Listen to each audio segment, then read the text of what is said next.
día domingo. Dice que hay, ¿cómo se llama? Cuarentena rígida. Así que alístense para hacer todo mañana y el día domingo solo tareas.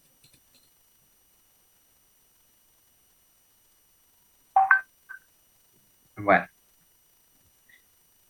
tomamos nuestra clase, en este caso, 2.6 potencial eléctrico. Habíamos hecho aplicaciones de la ley de Gauss.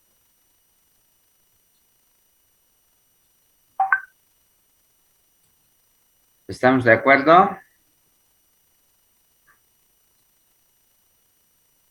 Sí, ingeniero. Ya. Sí, A ver, está colando un problema que también fue resuelto este. Ya. Potencial eléctrico entonces. ¿Qué pasó acá? Bueno, a ver.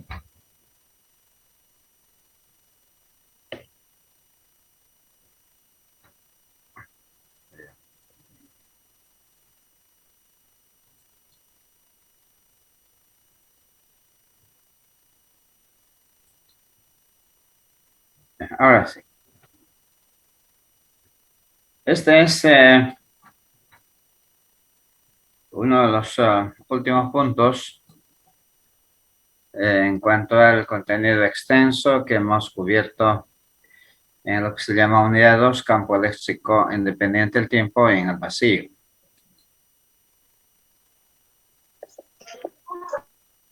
Potencial eléctrico es una magnitud escalar y por supuesto en su definición no vamos a cambiar respecto a lo hecho con bastante detalle en física 3. ¿Ya? Afortunadamente para este semestre nos hemos adelantado un poquito en física 3, así que vamos a aprovechar eso para solamente en este caso repasar. Pero tampoco se va a omitir todo, sino se va a señalar, vamos a indicar lo esencial para esta definición de potencial eléctrico.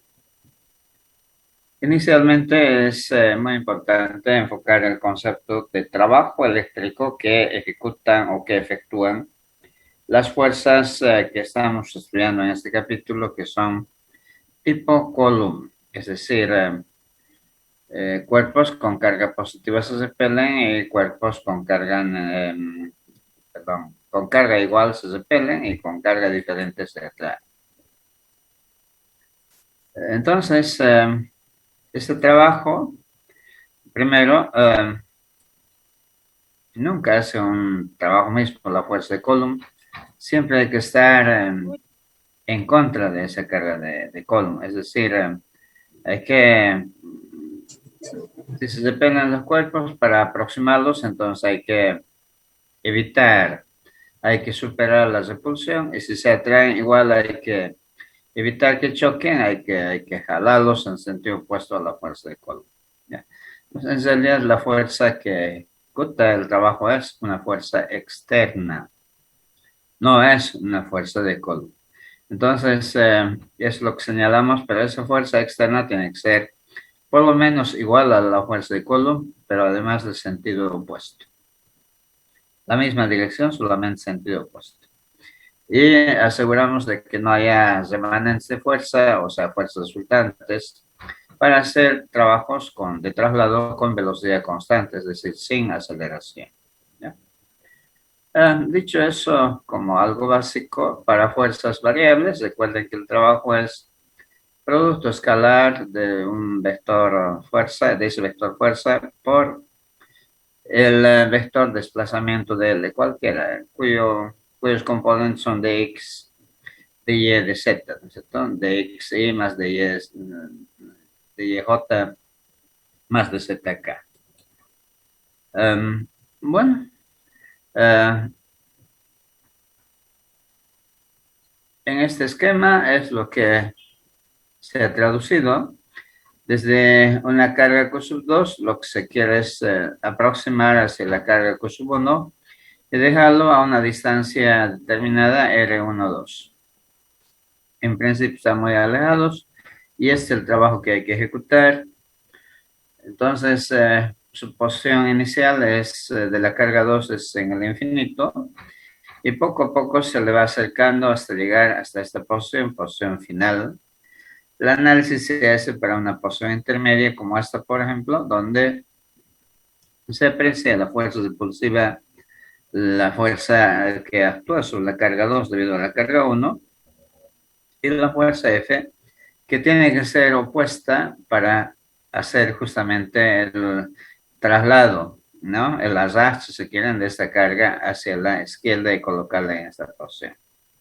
El trabajo es muy sencillo, ya que la diferencial del trabajo es producto escalar de F por dl, se integra, como la trayectoria es una recta, simplemente producto escalar en una sola dirección y bueno, la introducción del valor de la fuerza hace que el cálculo sea que el trabajo para llevar la carga 2 cerca de la carga 1 o al revés, sale el mismo resultado, es K con sub 1 con sub 2, producto de ambas cargas sobre R1, 2.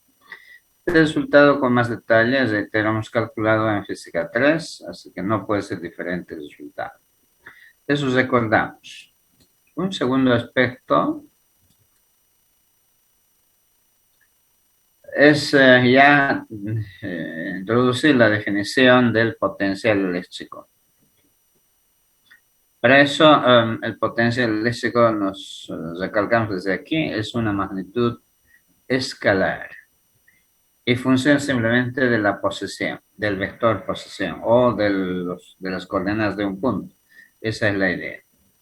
Para eso se hace uso de nuevo de una carga de prueba pequeñita y de valor positivo. En lugar de la carga Q2, entonces ahora es la carga de prueba quien va a ser trasladado desde lejos y colocar cerca de la carga 1. Y entonces en lugar de la carga 1, una carga cualquiera Q. Esto significa de que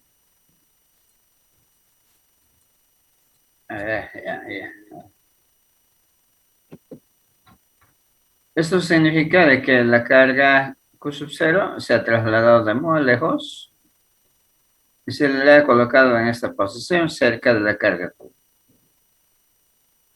Pero para un sistema de coordenadas, la posición de la carga Q vamos a señalar con R minúscula y la posición final de la carga de prueba que está en el punto P con R mayúscula.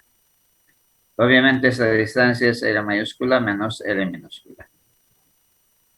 Entonces el trabajo a que va a ser referido a este sistema de coordenadas, producto de ambas cargas, como era Q1, Q2, eso estoy reemplazando, multiplicar por K. Aquí aparecía R, ¿no es cierto? Entre 1 y 2, está el tamaño de esta distancia, que para nosotros es la magnitud de esta resta de vectores C, R mayúscula menos R minúscula, su magnitud, su tamaño. ¿Ya? Bueno, así entonces hemos generalizado nuestra definición de trabajo y con ello ahora sí el potencial. El potencial entonces se define como el trabajo ejecutado para colocar una carga de prueba por unidad de la misma carga de prueba.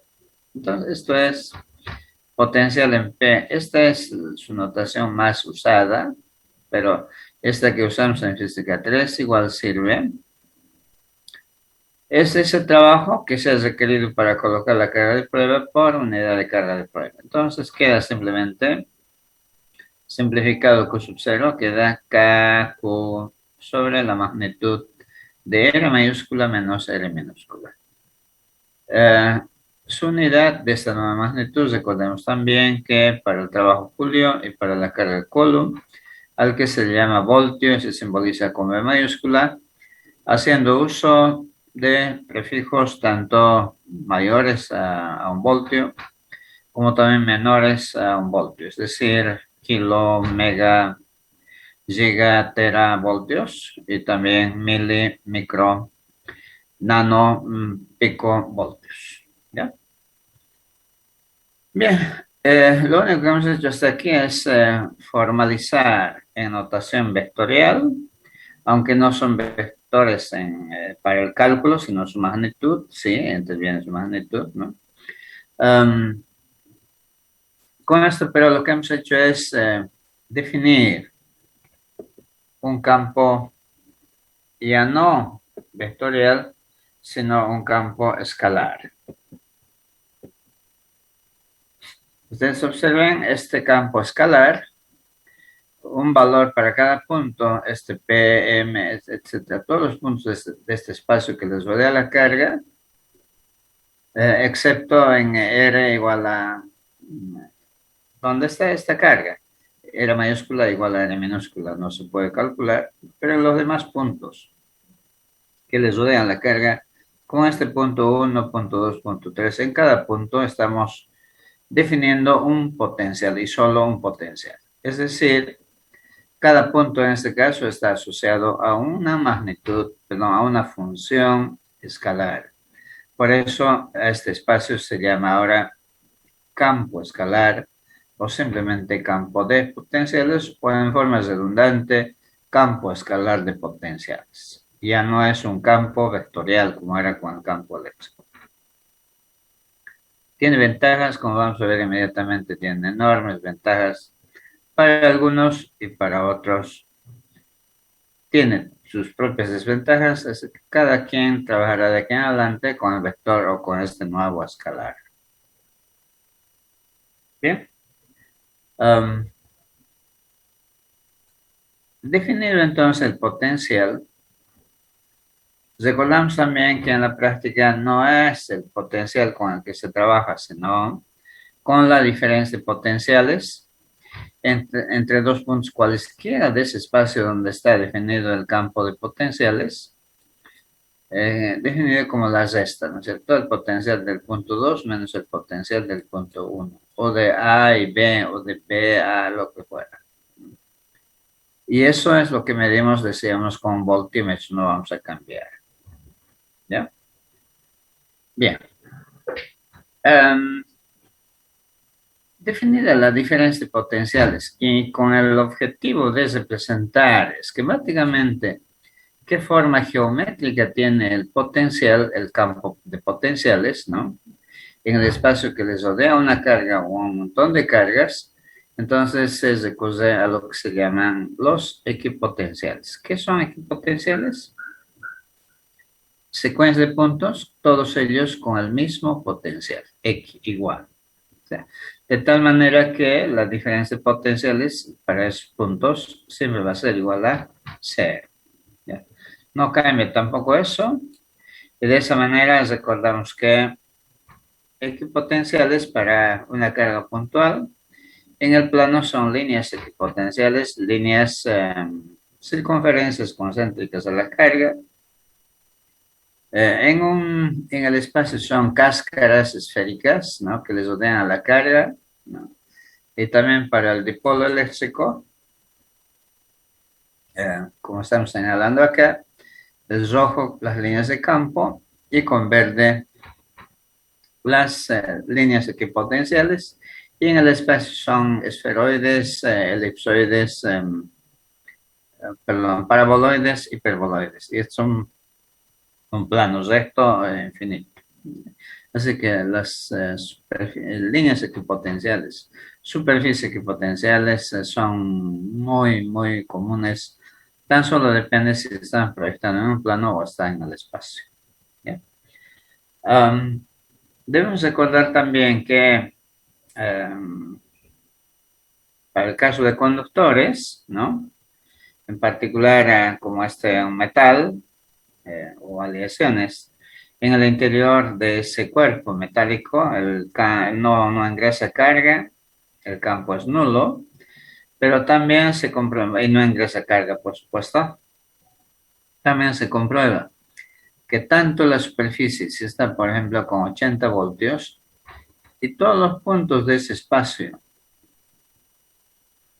C del conductor está al mismo voltaje que la superficie. De esa manera, entonces, tenemos dos cosas para los conductores. una superficie equipotencial, todos los puntos al mismo potencial, independientemente si hay menos o más cargas, todos. Si es 80 voltios, todos los puntos, 80 voltios.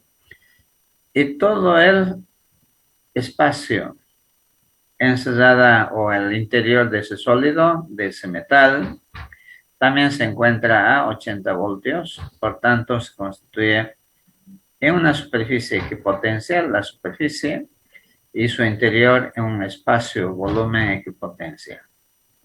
Hemos indicado que esa es una gran ventaja. Faraday se dio cuenta y usó para protección contra la electrostática y se llama en su honor la jaula de Faraday.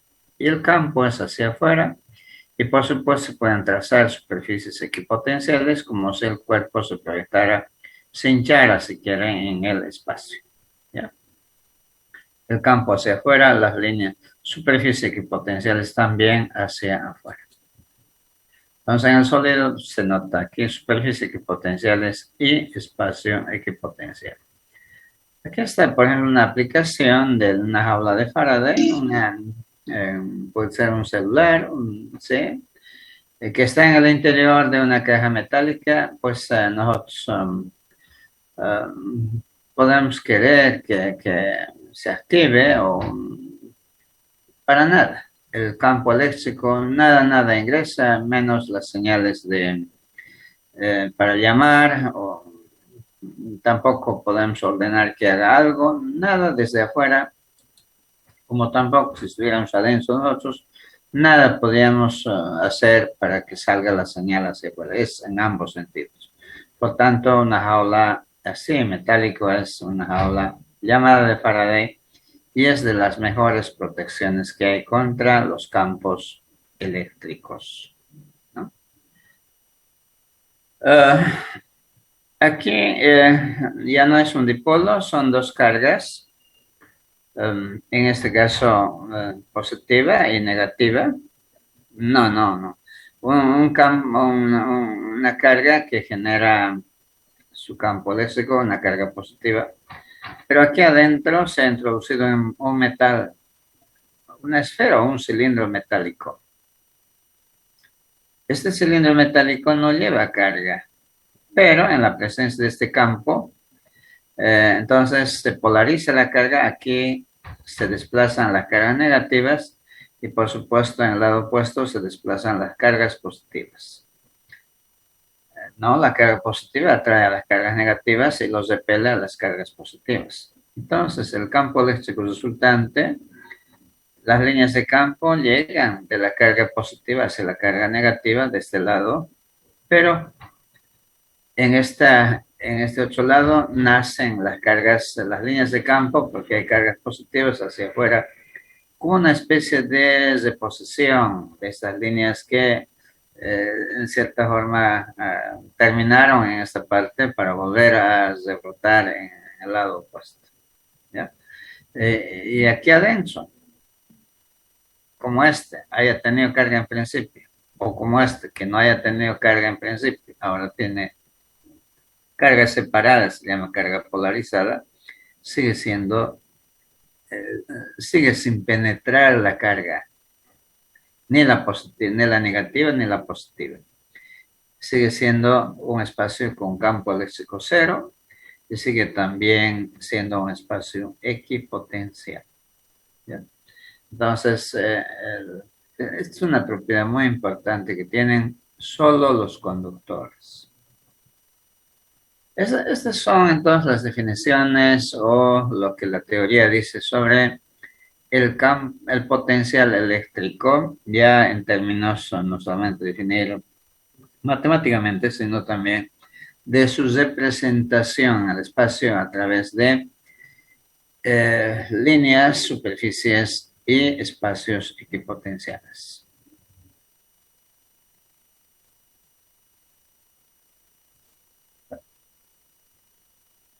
El cálculo de potenciales.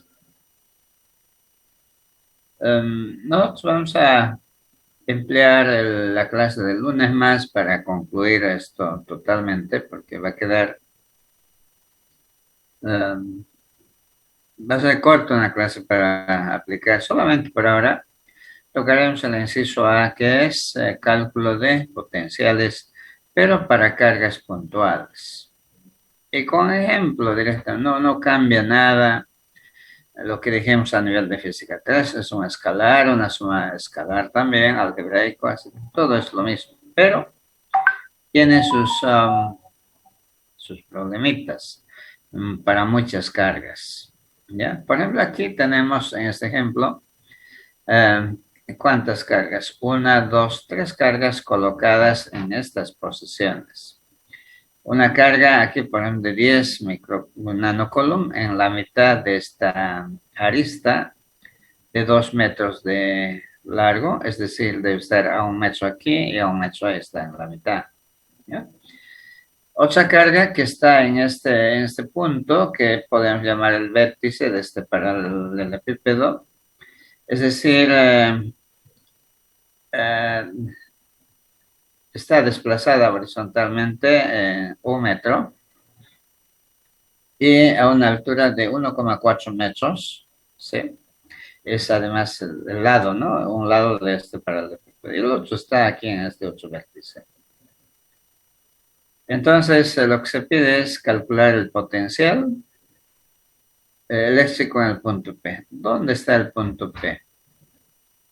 Uh, aquí tiene que cambiar. Este es eh, el punto P. ¿Ya? Este. Lo había puesto aquí con A. ¿Ya? No importa. Por favor, usted se repunte, le cambia aquí con el punto P. O lo cambia inmediatamente. Yo también lo voy a hacer así. O P, o no sé si conviene aquí, parece que es más fácil cambiar A. ¿Ya? ¿Cómo hacemos? Enumeramos a las cargas. Por ejemplo, 1, 2, 3. O 1, 2, 3. El orden no interesa. Asociamos un sistema de coordenadas que esté en esta forma. O también aquí el eje Z, aquí el eje Y, el eje X. O con origen acá o con origen acá. Eso no importa. Ustedes deciden dónde mejor ubicar el sistema de coordenadas. Hay que hacerlo porque trabajamos con el vector, con la magnitud de la cesta de dos vectores. ¿Ya? Igual que en el campo eléctrico para cargas puntuales. Miren la coordenada de este punto, es decir, esto es para nosotros R mayúscula. Tiene por coordenadas X, es este, 1, 1. Su coordenada Y, 2. Y como está en plano X y no tiene componente Z, 0. Ahora, para la carga 1, para este, ¿cuál es el vector R1? No tiene componente X, 0. Tiene componente Y, 1. Y tiene componente Z, 1,4. La resta de los dos vectores R menos R1, ya he calculado como vector 1,1, menos 1,4 y su magnitud 1,99. Calculamos su potencial para la carga 1 en este punto. ¿Sí? La definición para la carga 1 entonces será Q1 sobre la resta de los vectores para R1 y reemplazando sus valores que hemos calculado, no interviene el vector, pero sí su magnitud 1,99, 45,2 voltios. De la misma manera para la carga 2. Observen, la carga 2 tiene por coordenadas X1, Y no tiene porque está en el plano XZ y Z tiene una coordenada positiva 1,4. También hallamos la resta R menos R2 con vector, pero no nos interesa, de ahí sacamos su magnitud 2,44. Y su potencial, reemplazando valores, 29,4 voltios. Las cargas fueron positivas, entonces generan potenciales positivos. La carga 3 tiene como vector posición este vector. ¿Tiene componente X? No. Tiene solo componente Y porque está sobre el eje Y. Tampoco tiene componente Z. Hallamos también R menos R3 y su magnitud es 1 y sus potencias reemplazando valores. Incluido el signo de la carga 3 es menos 45 voltios. El resultado, el potencial total, por tanto la suma algebraica más 45.2, 29.4 y menos 45, resulta 29,6 voltios en este punto.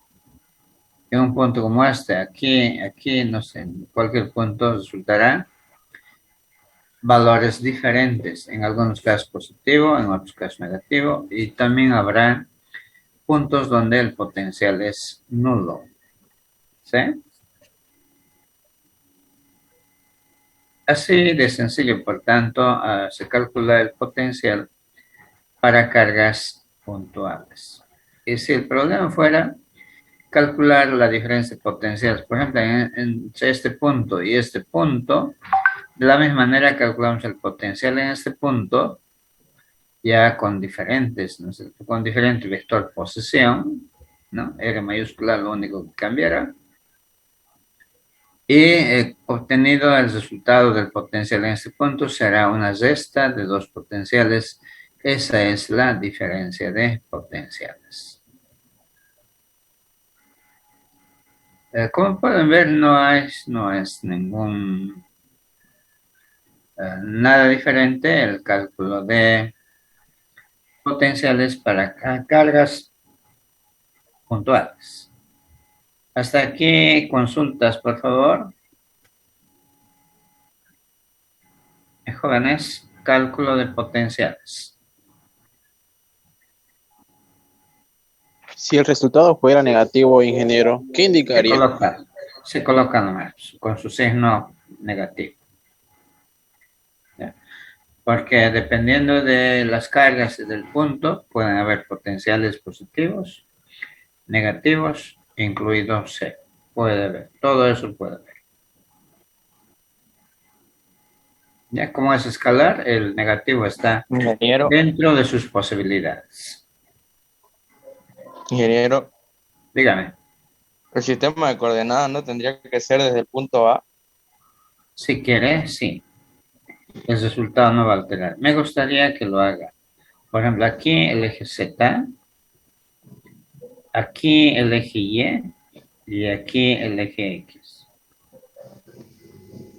Yo les Entonces había, usted hizo para el punto 000, ¿no? claro, sería así, sería. Eh, Ya. Les había comentado, aunque el comentario es un poco vulgar, pero vale como ejemplo, el resultado de un clásico de fútbol cruceño, aunque creo que se ha suspendido ahora el campeonato, ¿no? Lo veamos desde el palco, lo veamos de preferencia, lo veamos de la curva general, o lo veamos de la casa, ¿no es cierto? A través del TV cable Figo, que es, bueno, uno de sus TV cables está transmitiendo el fútbol. Lo veamos de donde sea, desde donde usted más cómodamente quiere ver ese partido. El resultado para todos es o debe ser el mismo. ¿Sí? No, no depende del resultado de dónde lo mira. El resultado es el mismo. Entonces, este problema lo está mirando ubicándose aquí. Hay un resultado. Si se ubica aquí, ahí tiene que ver el mismo resultado. Donde se ubique, tiene que ver el mismo resultado. Por eso usted busca la posición que mejor le acomoda. En este caso a su economía, ¿no? En este caso su economía es cómo practicar con vectores, ¿no? Que es lo que más le da confianza, lo que más domina es como se dice, ¿no?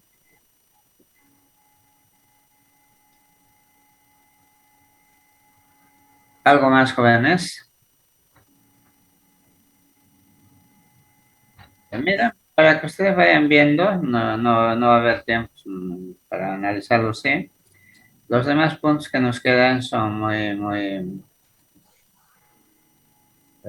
Está la distribución continua de carga. Esto sí hay que hacerlo con bastante detenimiento. Presentamos para varillas, obviamente en una sola dimensión. Presentamos para objetos planos como un disco circular, bueno, un disco simple, circular, no hay disco cuadrado, ¿no? Un disco presentamos para anillos, bueno, en este caso también para una varilla, pero en un punto bisectriz, o sea, eh, en un punto sobre su eje, ¿no? Bisectriz, ¿no? Ese eje. Pero hay que analizarlo paso por paso. Y cerramos con la relación campo y potenciales. Esta relación de campo y potenciales, con el formalismo matemático, vamos a ver que el campo no es más que el gradiente negativo del potencial. Con las consideraciones referidos al capítulo o a la unidad 1, vamos a demostrar de que el campo eléctrico es el menos gradiente del potencial. La forma de cambiar entonces un escalar en un vector nos da analíticamente que cada componente x y z se calcula mediante las derivadas parciales. ¿Ya? Y eso vamos a aplicarlo en el cálculo de campos para algunos potenciales dados o conocidos o previamente calculados. A la inversa también, teniendo ya la relación de que el campo es el gradiente del potencial, lo inverso es su integral de línea. Así hemos llamado a esta integral de línea entre dos puntos cualquiera, 1 y 2. Igualmente, para algunos potenciales conocidos vamos a calcular, para algunos campos conocidos vamos a calcular potenciales. Aquí, dado un potencial, de ejemplo, su campo y para un todo completo, ¿no? Campo, en su dirección. Si hay más ejemplo, aquí, conocido el campo para una carga puntual, ¿no? ¿Cuánto vale el potencial? Es aplicado a cáscaras esféricas, perdón. Y así hay una variedad de problemas haciendo uso de resultados que se conocen o que no hemos deducido en el transcurso del curso. Pero hay que analizarlo con más detalle y eso será el día lunes para dar fin a nuestra clase, perdón, a nuestro capítulo fundamental que es objeto del primer examen. A esa altura incluso vamos a consultar si merita si tomamos examen de esta ya nomás o hacemos un poco más para el estudio del campo eléctrico en presencia de medios dialéctricos. Eso se puede trasladar o se puede contemplarlo este primer examen, no implica nada. Mucho depende de con qué tiempo disponen. Resulta que los primeros exámenes son siempre, para eso tenemos tiempo, en cambio los últimos exámenes, ustedes se saturan programando cada día un examen, y eso lejos de ayudar para dar un buen examen, más bien dificulta. Jóvenes, por favor, sus comentarios para mañana. Hola. Entonces, hasta el día lunes, que tengan un buen fin de semana. Hasta el lunes. Ya, chao. Muy bien. Igualmente, cuídense.